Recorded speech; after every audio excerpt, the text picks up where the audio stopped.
What are essential job duties?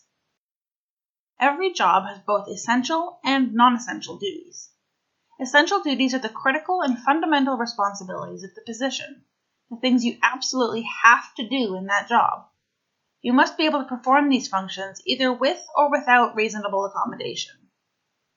Knowing what the essential and non-essential duties of a job are will help you decide whether or not you'd like to disclose your disability and/or ask for accommodations for the job. A duty is considered essential if it fits into at least one of the following categories. 1. The position exists to perform the duty. An obvious example would be firefighters. That job exists specifically to fight fires, so things like using equipment needed to put out fires would likely be considered an essential duty. 2. There are a limited number of employees who can perform the duty. In this case, maybe the job doesn't exist entirely to perform the duty.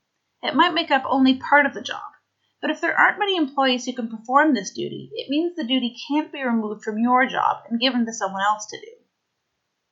3. The duty is a highly specialized duty. If you have to have a specialized ability to do something, it is an essential duty. For example, you may need to speak fluent Polish if the job involves regularly working with colleagues in Poland. You may need to know a specific programming language if the job involves working on something that requires that language.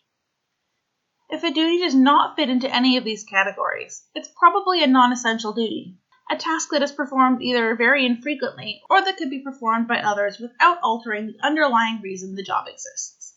For example, in Paul's office job, replacing the heavy water cooler jug is not an essential duty for his job. His job doesn't exist to replace water jugs because he's not a water jug delivery person. Replacing the jug is not a specialized duty, and there are many other people in the office who are capable of replacing the jug. Because it doesn't fit into any of these categories of an essential duty, it's non-essential.